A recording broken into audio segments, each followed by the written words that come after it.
Bonjour à tous et bienvenue sur Undrafted, donc l'épisode 2 de l'interview. Cette fois-ci, on accueille un prospect français. Donc on accueille Mohamed Diawara. Comment tu vas? Salut à tous. Bah ça va super hein, écoute, ça va et toi? Je vais te laisser te présenter un petit peu pour ceux qui te connaissent pas. Bah moi je m'appelle Mohamed Jawara, j'ai 18 ans, j'ai évolué au poste d'ailier fort au Paris Basketball. Tu fais quelle taille? Je fais 2 mètres. Dernièrement je me suis pas mesuré, mais la dernière fois que je me Dans suis les 2 mesuré mètres, c'était quoi. 2 mètres 4. 2 mètres 4. 2 mètres 4, ça, c'est mieux là. Pour ceux qui te connaissent peu aussi, comment tu pourras résumer ton jeu?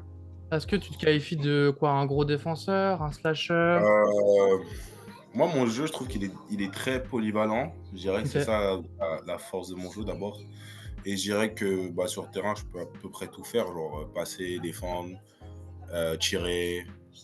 Et voilà, c'est ça, je Ouais, dirais. donc la polyvalence, quoi. C'est ça. Voilà, c'est ça la première force de mon jeu, je dirais. Ok. Comment tu t'es mis dans le basket? Est-ce qu'il y a eu quelqu'un de ta famille? Est-ce que tu as eu un déclic un jour où tu t'es dit en fait je peux en vivre quoi? Non, écoute, moi, c'est un peu compliqué. Genre, quand j'étais petit, j'ai ma sœur qui faisait du basket Ok. dans le club auquel j'ai commencé en plus. Elle faisait du basket. Et moi, bah, j'allais aux entraînements. Genre, j'allais la chercher avec ma mère et tout à la fin des entraînements. Et à chaque fois, genre, pendant la fin de l'entraînement, genre, je prenais un ballon, je tirais sur le côté, Ouais, tout ça. Mais à ce moment-là, c'était pas trop. C'était plus pour jouer, quoi. C'était ouais. normal.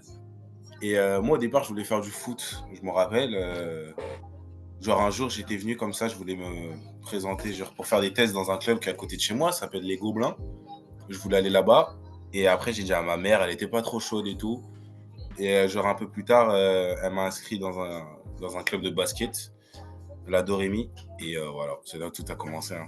C'est Mais comme c'est ça plus du par coup. rapport à ma sœur, d'abord, au tout début, je dirais. Du coup, on va parler un peu de l'Euro 18 parce que c'est de l'actualité que tu as eu du coup cet été. Ouais. Et la question, elle est plutôt simple en vrai, c'est pour toi, est-ce qu'il a manqué quelque chose pour avoir le sacre de champion? Franchement, je pense qu'on avait les joueurs qu'il fallait. On était, on était tous sur la même longueur d'onde, en fait. On était tous Ouais. là pour un but, pour le même but. Et franchement, ce qui nous a un peu arrêté sur notre lancée, bah, je dirais en fait, c'est la défaite contre les Espagnols en demi. Ok.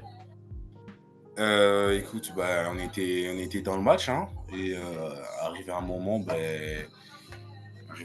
je crois que c'était vers la mi-temps ou un peu après, bah, on a perdu en fait, on a perdu. Ouais, ça, le rythme, et du coup, une fois que t'as pas de rythme, je suppose Ouais, c'est ça. que c'est assez compliqué.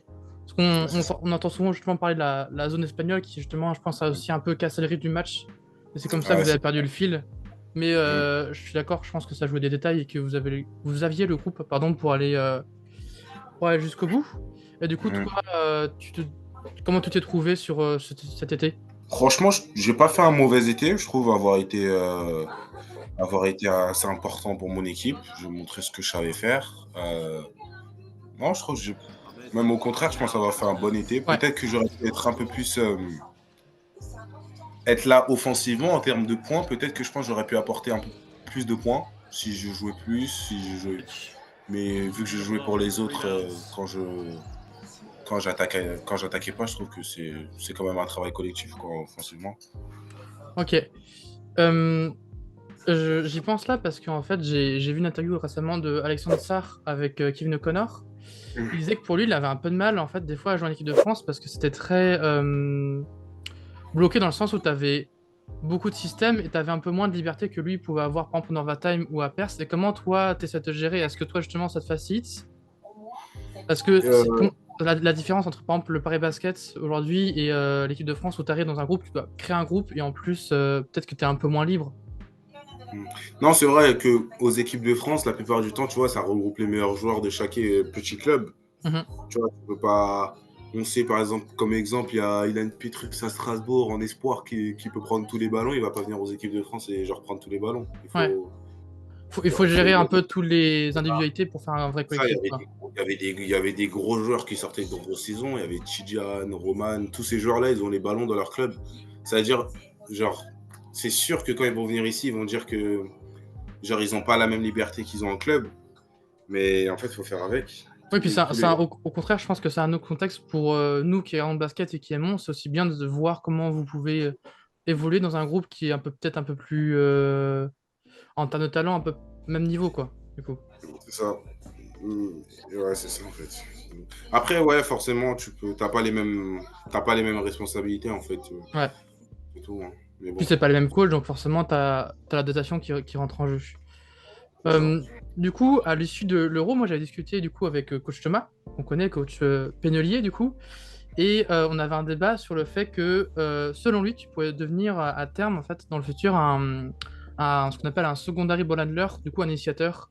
Est-ce que comment t'as essayé d'endosser ce rôle cet été et comment t'essaies de progresser à ce niveau là-dessus? Bah, franchement, en fait, ce qui me fait ça, c'est que genre, pour ma taille, je trouve avoir un bon handle, genre un bon contrôle du ballon, un bon dribble.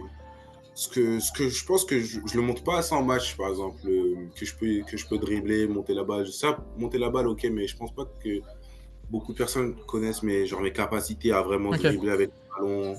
Ça, c'est quelque chose que je dois montrer un peu plus. ok. Et, Au niveau de non, tes pas, tu sinon, penses que c'est naturel un peu ta vision de jeu, l'envie de jouer avec les autres et tout, tu penses que ça vient à peu près tout ouais, seul?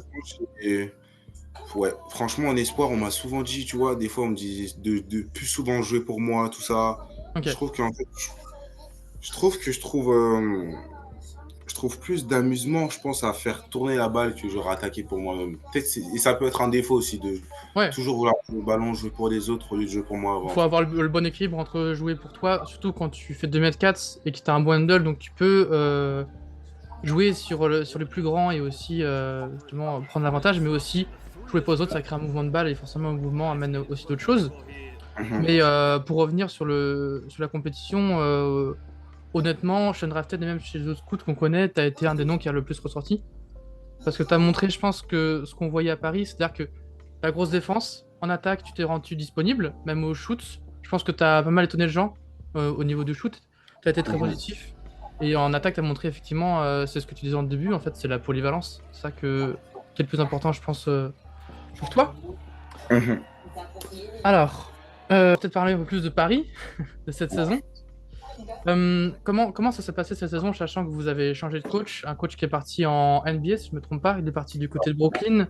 Euh, Est-ce que par rapport, je pense à Kylian qui est parti, tu vois, à Évreux, est-ce qu'il y a eu il y a eu des choix où tu as décidé de rester dans le groupe ou tu auras pu aussi peut-être aller en Pro B pour prendre engranger encore plus d'expérience? Sachant que tu as joué Alors, quelques matchs en espoir la dernière, est-ce que comment t'avais abordé ça, quoi? genre pour cette nouvelle saison, ce que j'allais faire, tout ça. Ouais, Euh, Bah moi, de mon côté, mentalement, j'ai eu beaucoup de... Je savais pas trop quoi faire, en fait. Je savais pas si j'allais rester à Paris à 100%. J'ai eu des offres universitaires, j'ai eu des offres... j'ai eu des clubs, des intéressements, tout ça. mhm, Et bah franchement, non. J'ai parlé avec... En fait, c'est... En fait, juste... j'ai parlé, en fait. J'ai parlé avec mes agents, j'ai parlé avec le club. On a vu bah, ce qui allait se passer pour cette nouvelle saison, hein. ok. On a parlé de cette saison et voilà, on a trouvé que c'était le meilleur choix de rester. Du coup, comment est-ce que ça a été compliqué au début? Parce qu'en plus, vous arrivez avec un groupe qui est un peu déjà soudé, avec Mhm. un nouveau coach. Est-ce que l'adaptation a été compliquée ou au contraire, ça a été très rapide Franchement, l'adaptation, il s'est fait dès le premier jour d'entraînement. Ok. Personnellement, je les ai vus, ils sont arrivés. Non, franchement, ça s'est fait naturellement, hein. Tu parles avec eux. Ouais, c'est ça, au fur et à mesure, qu'il n'y a pas eu de gros murs ou quoi que ce soit. Ils sont pas restés dans leur clan de joueurs de Beaune, tout ça. Ok. Ils sont vraiment attachés aux joueurs du club et des joueurs externes au club qui sont venus. Ok. Et ça t'a pas troublé un petit peu le changement de coach? Parce que en discutant aussi avec Thomas, il m'a dit que cette année, vraiment, c'était l'exigence et que vous sentiez que vous avez passé un palier d'entraînement et ça se voit déjà dans le début de saison que Paris tourne beaucoup mieux. Est-ce que tu sens aussi, toi, qu'il y a une espèce de ce renouveau ou une nouvelle vague où à l'entraînement, on demande encore plus l'exigence et tu sens que Paris peut faire une grosse saison? Ouais, ouais. Ouais, franchement, il y a eu un gros changement, je vais pas mentir, au niveau de l'exigence, au niveau de l'intensité de travail. Et ouais, pour l'instant, ben, oui, c'est le plus gros changement qu'il y a depuis l'année dernière, hein, c'est ça. Ouais. Toi, tu m'as dit que ta saison a été pour toi un petit peu charnière. Est-ce que ça te... Bon, forcément, la réponse est oui, mais est-ce que tu t'aimerais te voir dans les conversations de draft pour l'année prochaine? Moi, On franchement, entend beaucoup je- parler de Tijan, de Zachary. Il y a beaucoup de Français cette année. Est-ce que ouais. tu te sens à côté d'eux? Est-ce que tu aimerais aussi forcément Tu sortir sais, dans cette conversation? genre, moi, je vais te dire un truc. Moi, j'ai pas envie de me presser du tout. Genre, Ok. c'est la NBA, c'est un objectif, obligatoirement, bien sûr. Mais genre, c'est pas quelque chose que je vais me presser pour y aller. Genre, si je vais en NBA, c'est genre, je vais tout faire pour avoir le niveau pour y aller d'abord. Ouais. Genre, actuellement, Te sentir légitime, quoi. c'est ça. Tu vois, là, actuellement, je peux pas te dire j'ai le niveau d'aller en NBA tout de suite là. Ok. Et ça serait, faut être ignorant pour dire ça. Genre, quand tu vois le niveau NBA, tu peux pas dire t'as niveau Mhm. maintenant. Du coup, moi, en fait, je suis pas pressé. Il faut juste que, en fait, j'acquéris le plus d'expérience que je peux. Si Ouais. ça doit être l'année prochaine, ça sera l'année prochaine. Si ça doit être l'année d'après, parce que j'ai jusqu'à 2000, jusqu'à mes 21 ans, j'ai là, 22 ans. Pour aller en... Je sais plus, je crois. Je crois que t'as deux années pour te présenter. J'ai 2 années, j'ai celle-là et celle d'après. C'est ça. Euh, Ouais, c'est pas un objectif court terme, c'est vraiment long terme, ça arrivera quand ça arrivera, quoi. Tu te concentres ça arrive. d'abord cette année sur Paris, Si je engrange fais une bien bonne ton expérience. si je fais une bonne saison, que j'ai les stats pour me présenter à la NBA, que je suis au first round, tout ça, on verra si je me présenterai. Mais il faut vraiment, genre, mentalement, que je sois prêt, genre. Faut pas Ok, que je me presse. Si je vais en NBA, c'est pour y rester, c'est pas pour aller sur le banc et pas jouer, quoi. Ça sert à ok, rien. ok. Bah ça, c'est un bel objectif. Hum, Ouais. question du coup un peu plus basique là, c'est quoi tes forces et tes faiblesses, selon toi, sur un terrain? Du coup, tes forces, on Mes a un petit peu forces, parlé, je pense. La polyvalence. ouais, mes forces, je dirais d'abord, premièrement, ma polyvalence. Deuxièmement, mon intensité que je peux mettre en défense. Et troisièmement, peut-être ma vision de jeu, ce que je peux faire sur le terrain, voir les passes, voir les bonnes passes qui peuvent amener à un panier, voir les joueurs libres. Et ouais, voilà, ouais, l'intelligence sur le terrain, Ouais, c'est ton dedans. feeling, quoi, t'as un vrai sens pour le jeu, je pense. C'est Et ça, du ouais. coup, en faiblesse, tu mettrais quoi? En faiblesse, je dirais que c'est pas vraiment une faiblesse, mais je pense que je pourrais jamais dire que mon tir, il est à 100%. Je Ouais, pense que c'est la faiblesse. Après, mon tir n'est pas assez faible pour que le défenseur reste loin de moi, quoi. Ils vont me ouais. respecter quand même. Mais C'est la régularité, quoi, que tu veux trouver, c'est je pense. exactement la régularité. Là. Je peux faire un jour, par exemple, je me rappelle au Adidas Next Generation, là, on fait un match amical. Je crois que je mets 8-9 3 points dans un match. Tu vois, un truc que j'ai jamais fait de ma vie. Genre Ouais. 8-3 points, un truc comme ça. Et arrivé au tournoi, je fais des matchs 1 sur 4, 2 sur. 2 sur. Non, j'en ai pas fait beaucoup sur un match, je dirais, ouais, 1 sur 5, des trucs comme ça. Tu vois. Ouais, c'est de gérer pour avoir Ah, une constance sur la régularité. exactement. C'est ça qui m'a amené au niveau, hein, ma défense et si je mets mes tirs et tout. Ok. Et justement, comment est-ce que tu essaies de travailler ça? Par exemple, tu me parlais tu rentres tout et ensuite tu rentres moins. Est-ce que tu regardes beaucoup de films? Est-ce que tu t'analyses? Est-ce que aussi peut-être t'as des entraînements où forcément tu vas travailler ton shoot? Comment tu essaies de... Moi, j'aime bien analyser mes performances sur un match. Dès que je finis un match, de regarder Ok. les erreurs que j'ai fait, les paniers que j'ai marqués. J'aime bien genre revoir. Et après, bien sûr, on travaille, par exemple, avec le coach staff, on regarde toujours les analyses vidéo. Mhm. Et oui, après, voir hein, les tirs ouverts que je prends pas, les tirs ouverts que je prends. Et bien sûr, je travaille beaucoup sur mon tir. À l'entraînement, c'est la chose première à laquelle j'essaie de quoi sur travailler. Ok. Qu'est-ce que tu fais en dehors des matchs quand tu as du temps libre? Est-ce que tu regardes Ah, des moi, je suis films? Tu peux te reposer ou... en dehors des entraînements, en dehors des matchs, j'aime bien rentrer chez moi, à Paris, Paris 13e, parce que Mhm. tu vois, à chaque fois, on est sur l'endroit où on s'entraîne, au handball, tout ça. Du coup, j'aime bien rentrer chez moi, voir ma famille, mes parents, ma soeur, ma nièce, mon père, et venir passer du temps avec mes amis d'enfance qui sont mes voisins. Ok, ouais. Et voilà, hein, Donc sinon, je suis pas un gars qui joue genre beaucoup aux jeux vidéo, Ok, mais j'aime bien. Genre de ok, temps en temps, mais je serai pas genre tous les jours dessus, quoi. ok, ok. Mais t'aimes bien aussi retrouver ta famille, je pense que c'est un pilier pour toi et c'est eux qui te poussent à devenir meilleur. C'est ça, exactement. Est-ce que tu as une musique que tu écoutes avant chaque match? Comment tu te conditionnes avant chaque match? Parce que c'est une question qu'on aime savoir aussi un petit peu des Ah, fois. on me l'a demandé hier Ouais. en plus, je crois. Ah bah. Euh, ouais. Franchement, j'ai pas de musique, genre, faut que je l'écoute avant chaque match. Oui, t'as un type de musique? ou J'ai des pas? types de musique, j'aime bien, genre, justement, en fait, c'est très varié. Des fois, ça peut être français et anglais. Sur américain, ça va. OK, Rap US, rap français, ça va souvent varier entre les deux. OK. Et ça va plus être, genre, avant les matchs, je dirais du genre des Lil Baby, Rylo Rodriguez, Lil Durk, Drake. Ouais, histoire de bien se mettre en jambe avec un truc, qui Voilà, pousse quoi. Ça te donne des ailes un peu. c'est ça. Après, de temps en temps, tu vois, ça peut être Rap FR, Kalash Ouais. Criminel, Ninho. Tu vois, des gros rappeurs, genre, qui donnent la niaque Ouais. et tout, genre. Ouais, bah, C'est forcément ça. il faut pour l'intensité, je pense qu'il faut te mettre en condition et ça aide C'est toujours. ouais. Est-ce que tu as toi, tu as un move préféré? Tu as un move que tu aimes bien faire ou forcément un move, même Un un move truc en défense où tu sais que c'est ton truc et tu sais que tu essaies de le perfectionner un petit peu?